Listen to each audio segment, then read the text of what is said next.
बच्चे कैसे हैं। आशा करता हूँ कि आप लोग भी अच्छे होंगे। बच्चे घर होंगे, सुरक्षित होंगे। बच्चे आज हम फिर एक नया टॉपिक के साथ लर्निंग एंड टीचिंग में आपके ऑनलाइन सिस्टम में उपलब्ध है। अभी हम लोग लर्निंग एंड टीचिंग में यूनिट 4 में अंडरस्टैंडिंग एंड टीचर टीचिंग में एक क्वेश्चन कल आपको अरेंज किए थे। शिक्षण अवस्था एवं क्रियाओं की विवेचना करें, discuss the phase and operation of teaching.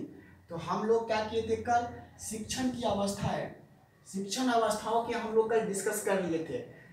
पहला पॉइंट पर डिस्कस किए थे। दूसरा पॉइंट था शिक्षण क्रियाएं, ऑपरेशन ऑफ टीचिंग।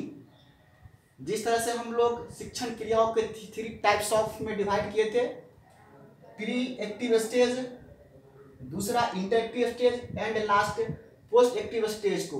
इसीलिए फिर हम लोग इसी शिक्षण क्रियाओं को दूसरा नाम हम लोग शिक्षण संसाधन देते हैं। कई बार क्वेश्चन पूछ देते हैं, क्रिया हटा देते हैं और शिक्षण संसाधन पूछ देते हैं। तो बच्चे लोग थोड़ा सा कंफ्यूज हो जाते हैं। कंफ्यूज नहीं होना ना, क्रियाएं और संसाधन दोनों सेम ही वर्ड है, एक दूसरे की पहलू है। तो सबसे पहले हम लोग देखेंगे कि शिक्षण क्रियाएं माने टीचिंग ऑपरेशन क्या है। तो बच्चों टीचिंग ऑपरेशन हम लोग जानेंगे। जिस तरह से हम लोग शिक्षण अवस्थाओं में 3 टाइप्स ऑफ डिवाइड किए थे, इसीलिए फिर अब शिक्षण क्रियाओं का 5 टर्म उसको डिवाइड किया गया है। तो शिक्षण टीचिंग 3 अवस्थाओं को महत्वपूर्ण इंपोर्टेंट ऑपरेशन है, जिसके माध्यम से शिक्षक अपना शिक्षण कार्य पूरा करता है। तो एक में पहला हम लोग बता देते हैं कि पूर्व अवस्था में शिक्षण क्रियाएं, teaching operation in pre active stage. इसमें क्या होता है कि ना, teaching operation in pre active stage में क्या होता है, उसको पूर्व अवस्था के शिक्षक टीचर के ऑपरेशन में 5 टर्म्स ऑफ में डिवाइड किया गया हुआ है।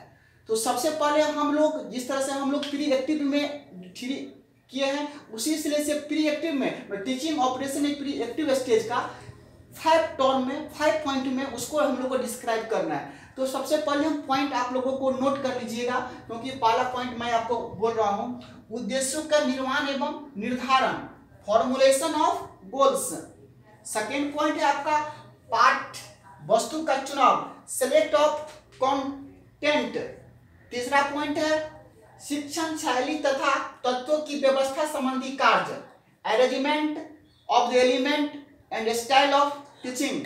बच्चे नेक्स्ट पॉइंट आपका है 4 नंबर, जिसमें है शिक्षण व्यू रचनाओं के संबंध में निर्णय। शिक्षण व्यू रचनाओं के संबंध में निर्णय, decision making about strategy of the teaching. And last point है 5 नंबर, शिक्षण युक्तियों का चुनाव, selection of teaching strategies for specific subject matter. माने शिक्षण युक्तियों का चुनाव। बच्चे ये हमारे टीचिंग ऑपरेशन के प्री एक्टिव स्टेज का 5 टाइप्स ऑफ पार्ट्स है, माने कि 5 प्रकार से उसको डिवाइड किया गया है। तो सबसे पहले हम लोग जो पॉइंट आपको पहला बताए हैं, उद्देश्यों का निर्माण एवं निर्धारण। उद्देश्यों का निर्माण, जो पॉइंट आप पहला नोट किए हैं वही पॉइंट यहाँ पर हम लोग डील किए हैं। उद्देश्यों का निर्माण एवं उदाहरण, फॉर्मुलेशन ऑफ गोल्स। तो सबसे पहले हम लोग समझेंगे ना फॉर्मुलेशन गोल्स में टीचर के क्या वर्क होता है, क्या रोल होता है। तो what do you mean by formulation of goals, और टीचर का क्या वर्क होता है, आप थोड़ा सा उसको समझ सकते हैं। टीचर क्या करते हैं, कक्षा में जाने से पूर्व अपने लेसन को, उद्देश्य को व्यवहारिक बोलचाल की भाषा में परिभाषित करके बच्चे को समझाते हैं, ताकि सरल से सरल भाषा में बच्चे समझे। छात्रों को प्री नॉलेज, प्री व्यवहार तथा उसके अनुभव, क्लास का, एज का, ब्रेन का, क्वालिटी का, क्वालिफिकेशन के आधार पर उसको उद्देश्य देता है टीचर। इसी को हम लोग उद्देश्यों का निर्माण एवं निर्धारण कहते हैं, is called formation of goals कहते हैं। बच्चे एक बार फिर मैं रिपीट कर रहा हूं, formulation goals. Formation of goals में क्या होता है?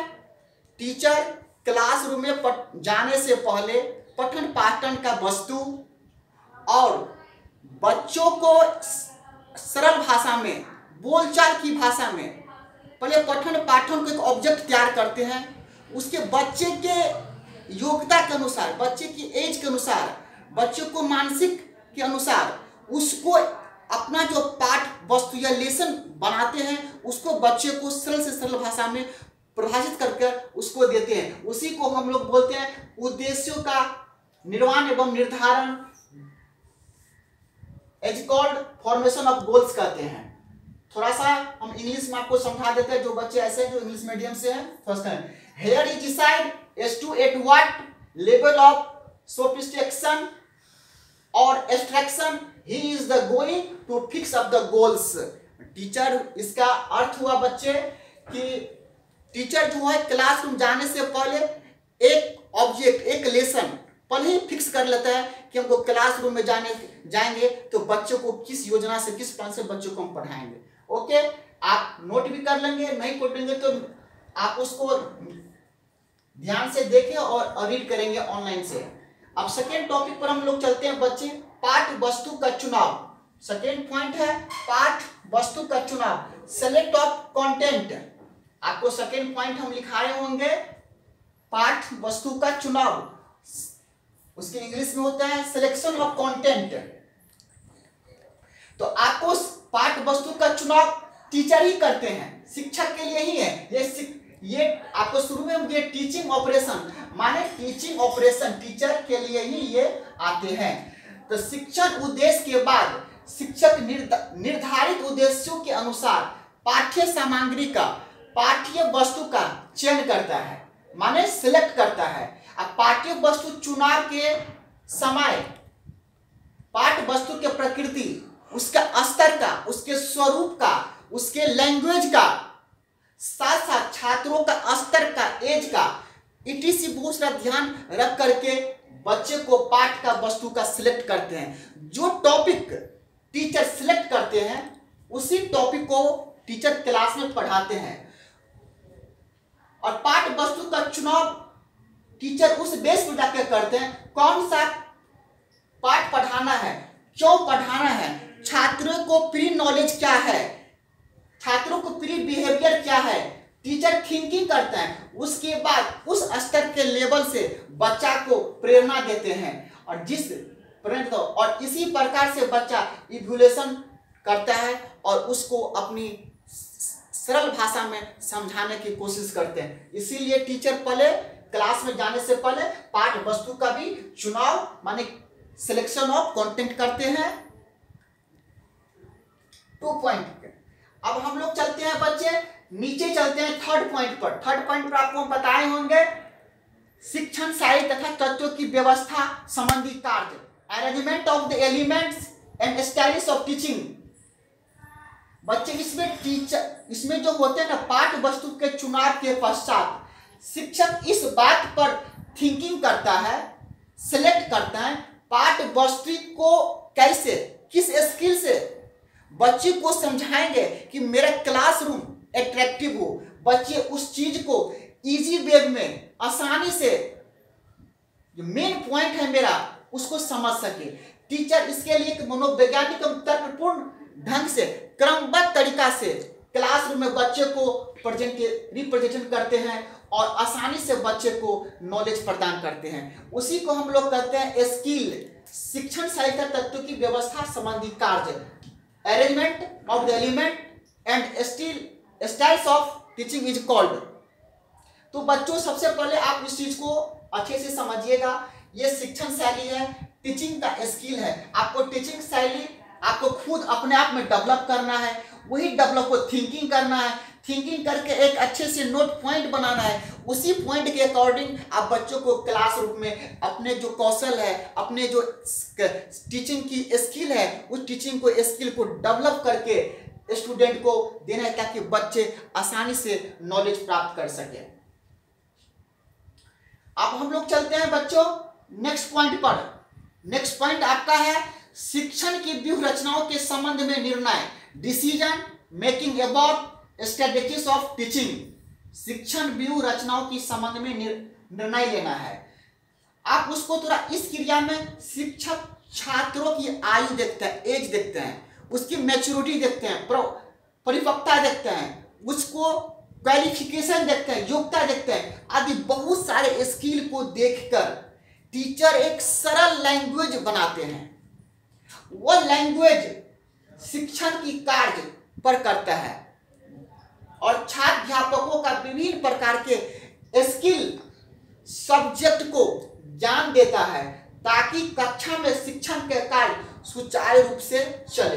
बच्चे आप इसका मतलब समझ जाइए आपको कि शिक्षण की व्यूह रचनाओं के संबंध में निर्णय, decision making about stage of the teaching.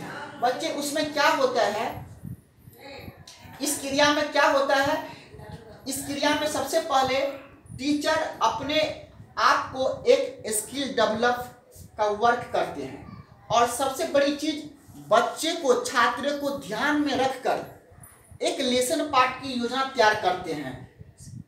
उसको ध्यान करते हैं तो स्टूडेंट को उसमें एज देखते हैं, उसमें मैच्योरिटी देखते हैं, उसमें क्वालिटी देखते हैं, क्वालिफिकेशन देखते हैं, उसके आधार पर स्किल डेवलप करते हैं ताकि कक्षा जो है अट्रैक्टिव ढंग से चले और कक्षा का कार्य सुचारू रूप से चले। इसीलिए बच्चों को decision making about stage of teaching कहते हैं। एंड लास्ट टॉपिक है बच्चे शिक्षण युक्तियों का चुनाव, माने selection of teaching strategies for specific subject matter. Teacher क्या करते हैं, एक स्पेशल सब्जेक्ट लेते हैं, जो टीचर एक सब्जेक्ट की होती है, एक स्पेशल सब्जेक्ट लेते हैं और उस सब्जेक्ट के अकॉर्डिंग निर्णय को दिन कक्षा में जाने से पहले इस बात का निर्णय कर लेते हैं ताकि विषय वस्तु के किन बिंदुओं पर टीचिंग पॉइंट के स्पष्ट करने के लिए विषय वस्तु को किन किन उदाहरण तथा सहायक सामग्री का प्रयोग करना चाहिए, कक्षा में कब प्रश्न करना चाहिए, कब लेक्चर देना चाहिए, कब सर्वे दृश्य वस्तु के माने कि जो आंख से अंधे वस्तु को, इसके लिए कौन से सामग्री का उपयोग करना चाहिए, ये खुद को टीचर एक प्लानिंग करके क्लास में एंट्री करते हैं। जब ये सारे चीज टीचर प्लानिंग कर लेते हैं, उसके बाद ये बच्चे को किस टाइप से क्वेश्चन देना है, किस टाइप से बच्चे को क्वेश्चन सुनना है, किस टाइम में उसको लेक्चर देना है, उसको लेक्चर से उसको व्याख्यान किया जाता है और उसको अंत में अपना इवैल्यूएशन करता है। तो बच्चे आज के टॉपिक में हम लोग टीचिंग ऑपरेशन में प्री एक्टिव स्टेज का 5 टाइप्स ऑफ स्टेज का डिस्कशन किए हैं। टाइम थोड़ा कम है, इसीलिए थोड़ा सा बच्चे आप जो मेरा